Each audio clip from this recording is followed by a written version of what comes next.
স্বপ্নের স্কুলের আজকের টপিক বিরাম বা জ্যোতিচিহ্ন। প্রথমেই জেনে নেওয়া যাক বিরাম বা জ্যোতিচিহ্ন কাকে বলে। বাক্যের অর্থ সুস্পষ্টভাবে বোঝার জন্য বাক্যের মধ্যে বা বাক্যের সমাপ্তিতে কিংবা বাক্যে আবেগ, জিজ্ঞাসা ইত্যাদি প্রকাশ করার উদ্দেশ্যে বাক্য গঠনে যেভাবে বিরতি দিতে হয় সেগুলোকে জ্যোতিচিহ্ন বলে। বিরাম বা জ্যোতিচিহ্ন এর প্রবর্তক কে? বিরাম বা জ্যোতিচিহ্ন এর প্রবর্তক হলেন ঈশ্বরচন্দ্র বিদ্যাসাগর। বাংলা সাহিত্যে দাড়ি, কমা, কোলন প্রভৃতি বিরাম চিহ্ন তিনি সর্বপ্রথম ব্যবহার করেন। বিরাম বা জ্যোতিচিহ্ন মোট কয়টি? বিরাম বা জ্যোতিচিহ্ন হল মোট 12টি। এবার আলোচনা করা যাক বিগত বছরের প্রশ্নসমূহ। লেখার সময় বিশ্রামের জন্য আমরা যে চিহ্নগুলো ব্যবহার করে থাকি সেগুলোকে কি বলে? বিরাম চিহ্ন। বিরাম চিহ্ন কেন ব্যবহৃত হয়? বাক্যের অর্থ স্পষ্টকরণের জন্য। বাংলা ভাষায় জ্যোতিচিহ্নের প্রচলন করেন ঈশ্বরচন্দ্র বিদ্যাসাগর। বাংলা ভাষায় জ্যোতি বা ছেদ চিহ্ন মোট কয়টি? 12টি। বিরাম চিহ্ন ব্যবহৃত হয় না বক্তার মেজাজ স্পষ্ট করতে। পাদচ্ছেদ কার পরিভাষা? কমা। কমা কোথায় বসে? সম্বোধন পদের পরে। বাক্যে সম্বোধন পদ থাকলে তার পরে যে চিহ্ন বসে কমা। তারিখ লিখতে কোন জ্যোতিচিহ্নের ব্যবহার হয়? কমা। দাড়ি বা রাস্তার নামের পরে কোন জ্যোতিচিহ্ন বসে? কমা। নিচের কোনটিতে বিরাম চিহ্ন যথাযথভাবে ব্যবহৃত হয়নি?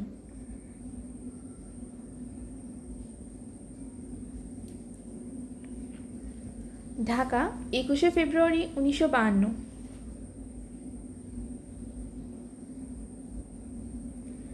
একাধিক স্বাধীন বাক্যকে একটি বাক্যে লিখতে সেগুলোর মাঝখানে কোন চিহ্ন বসে? সেমিকোলন। দুটি বাক্যের মধ্যে অর্থের সম্বন্ধ থাকলে কোন বিরাম চিহ্ন বসে? সেমিকোলন। বাক্যে সেমিকোলন থাকলে কতক্ষণ থামতে হয়? এক বলার দ্বিগুণ সময়। বাক্যে কমা অপেক্ষা বেশি বিরতির প্রয়োজন হলে কি বসে? সেমিকোলন।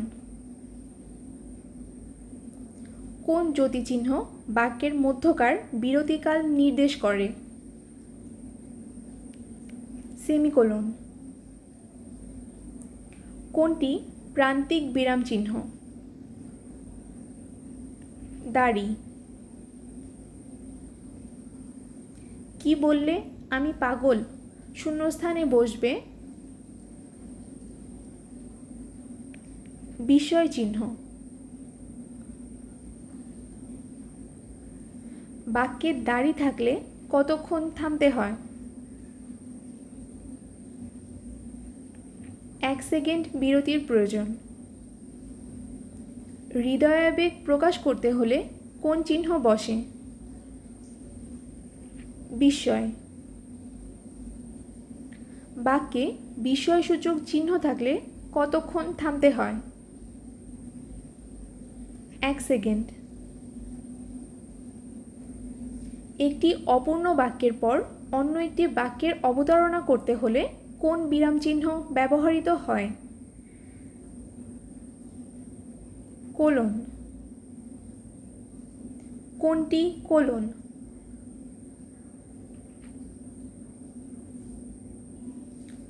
কোনটি প্রান্তিক বিরামচিহ্ন নয়? কোলন। কোনো কথার দৃষ্টান্ত বা বিস্তার বোঝাতে বসে ড্যাশ।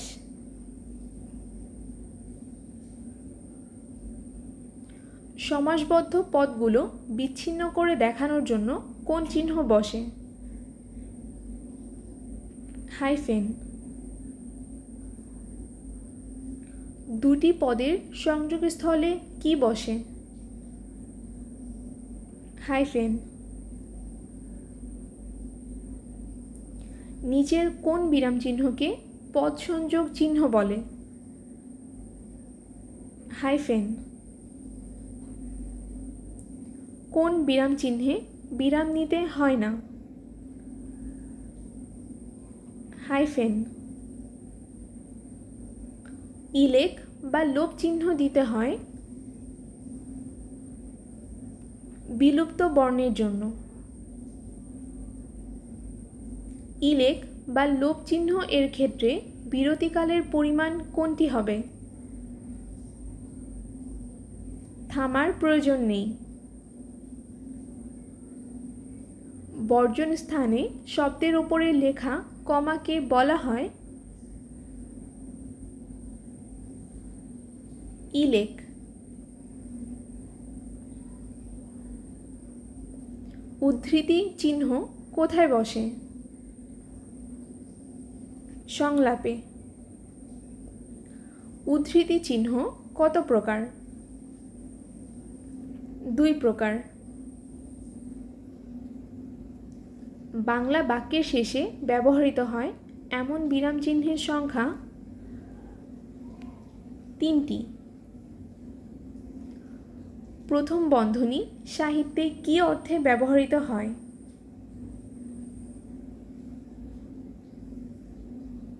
ব্যাখ্যামূলক অর্থে। চারটি বিরাম চিহ্নের মধ্যে পূর্ণচ্ছেদ কোনটি?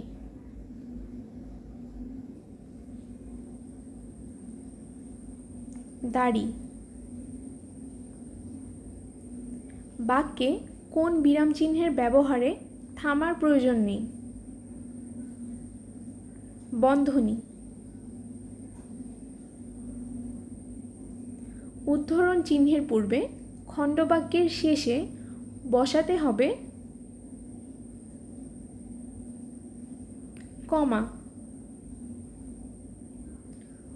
উদাহরণ প্রয়োগের ক্ষেত্রে সাধারণত কোন বিরাম চিহ্ন ব্যবহৃত হয়? Colon dash. বিরাম চিহ্নের অপর নাম কি? ছেদ চিহ্ন। প্রান্তিক বিরাম চিহ্ন কোনটি? প্রশ্ন চিহ্ন। সমজাতীয় একাধিক পদ পরপর থাকলে কোন বিরাম চিহ্ন বসে? কমা।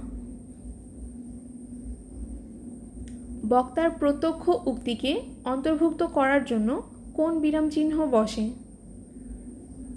উদ্ধরণ চিহ্ন। শব্দের সংক্ষিপ্ত ব্যবহারের ক্ষেত্রে কোন বিরাম চিহ্ন বসে? বিন্দু। বাক্যের পরিসমাপ্তি বোঝাতে কোন চিহ্ন ব্যবহৃত হয়? দাড়ি। কোনটি প্রান্তিক বিরাম চিহ্ন নয়? কোলন।